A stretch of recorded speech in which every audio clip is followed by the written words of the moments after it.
नमस्कार दोस्तों, बेबाक भाषा की खास पेशकश में मिलिए 3 ऐसी सांसदों से जिनका इतिहास, पृष्ठभूमि सब अलग अलग है, लेकिन इन्होंने जिस तरह से सत्ता को चुनौती दी वे इन्हें खास बनाती हैं। इस बार चुनकर पहुंची हैं टोटल 74 महिला सांसद। पिछली बार से कम है, पिछली बार 78 थी। लेकिन ये जो 3 है ना, इन तीनों की कहानियां अपने आप में किसी भी बॉलीवुड हॉलीवुड कहानी से कम दिलचस्प नहीं है। सबसे पहले Gujarat, the great Modi model वाला गुजरात, वहां पर 10 साल से जो प्रभुत्व था बीजेपी का, उसे तोड़ते हुए बनासकांठा से हमारे सामने आई हैं गनीबेन ठाकुर। अपने आप में बिल्कुल अलग किरदार है। और दूसरी हैं इकरा हसन। यह आई हैं उत्तर प्रदेश के कैराना से। जाट बहुल इलाका, ऐसा इलाका जहां हिंदू मुसलमान भेद इतना तगड़ा, इतनी नफरती प्रचार और इतनी मर्दवादी सोच, उसमें इकरा बिल्कुल ताज़ा हवा का झोंका जैसी हमारे सामने पेश हुई हैं।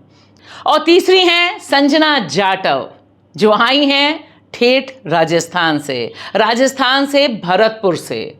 और भरतपुर यानी अभी जो वहां के मुख्यमंत्री हैं उनका इलाका। किस तरह से इन्होंने भारतीय जनता पार्टी को चुनौती दी, रिकॉर्ड मतों से हराया भी, और अपने पूरे परिवार में पहली महिला हैं जो इस स्तर का चुनाव भी लड़ी हैं। महज 26 साल की संजना जाटव। और देखिए, जीत के बाद जिस तरह से मस्ती में इन्होंने डांस किया, वह भी खूब वायरल हुआ।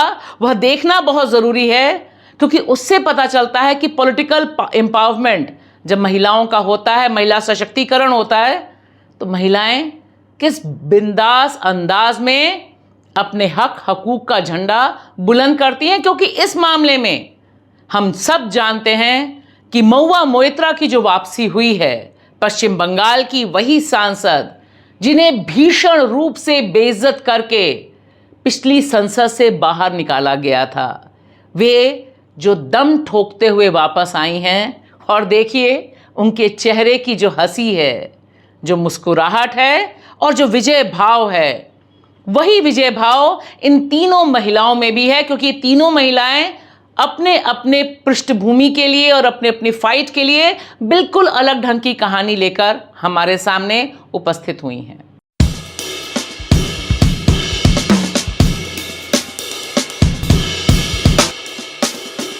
दो 2024 का चुनाव वैसे भी बहुत खास है, क्योंकि इसमें बहुत से एम फैक्टर थे।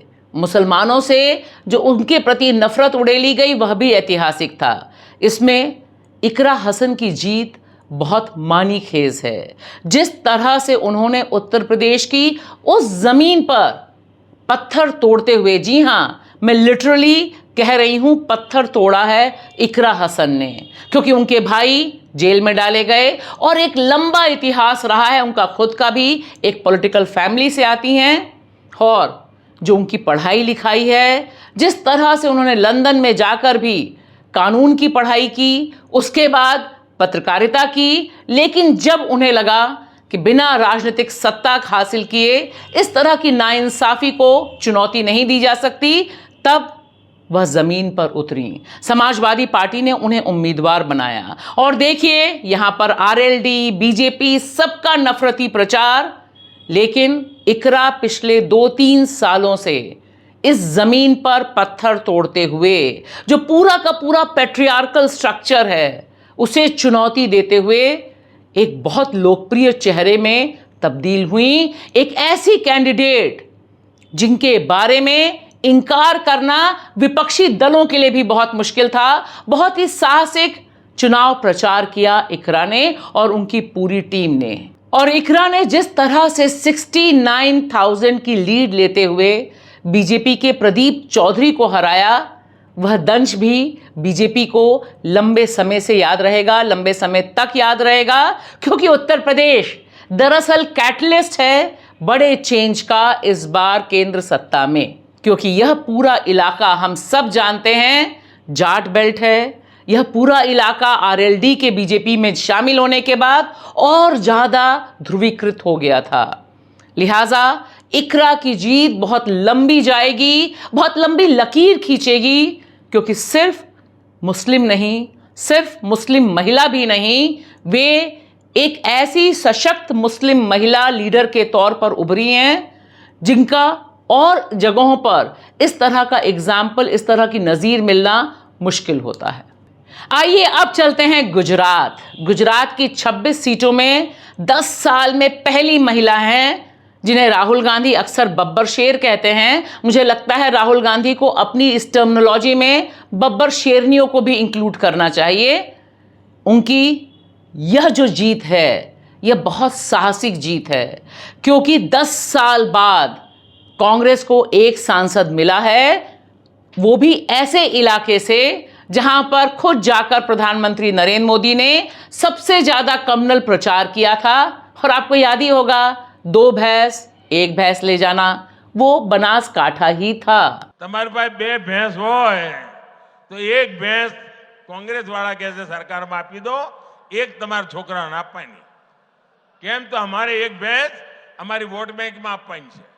तो बनासकांठे में जिस तरह से गनीबेन ठाकुर ने प्रचार किया, और वह पॉलिटिक्स के लिए नई नहीं है, बहुत मजी हुई पॉलिटिकल नेता हैं, जमीन से उठकर यहां तक पहुंची हैं अपने बल पर, और वह भी ऐसे समय जब गुजरात के तमाम कांग्रेसी नेता, कद्दावर नेता दल छोड़कर भाग गए। उस समय गनीबेन खड़ी रहीं और इन्होंने जिस तरह से बीजेपी की रेखा को डिफीट किया, क्योंकि देखिए वह आती हैं दबंग पावरफुल जाति से, और उनका और गनीबेन का the so called main stream media कोई कंपटीशन ही नहीं मान के चल रहा था।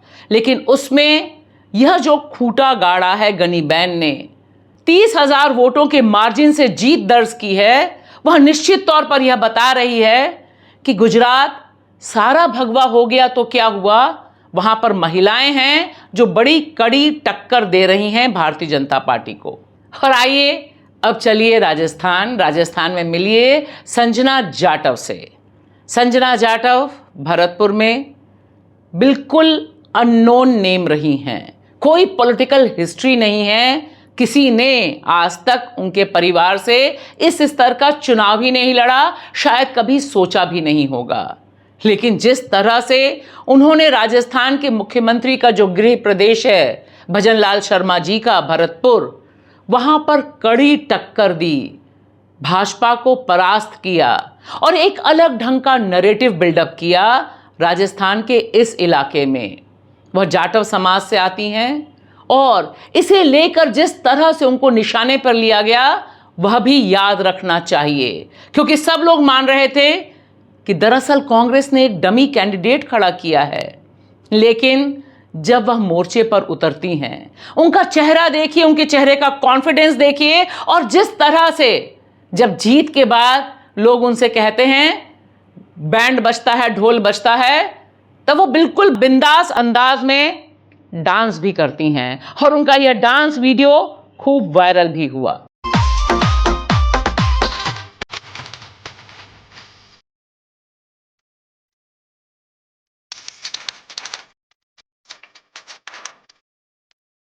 उन्होंने 50,000 के मार्जिन से राम स्वरूप को हराया, जो बीजेपी के उम्मीदवार थे। और यहां एक बात और ध्यान रखने वाली है कि यह इलाका कम्युनल क्लैशेस के लिए जाना जाता रहा है, लिंचिंग के लिए जाना जाता है। जुनैद और नासिर की लिंचिंग इसी इलाके से कनेक्टेड है। अब आप सोचिए यह सारा सीन, और उसमें संजना की जीत, और आप जाइए उत्तर प्रदेश और वहां देखिए इकरा की जीत, और गुजरात वहां देखिए गनीबेन की जीत। यह तीनों चेहरे दरअसल बता रहे हैं कि इस बार इंडिया गठबंधन ने जिन उम्मीदवारों पर दांव लगाया, वे बहुत ही पावरफुल विपक्ष होंगे, ऐसी हम सबको उम्मीद है। शुक्रिया।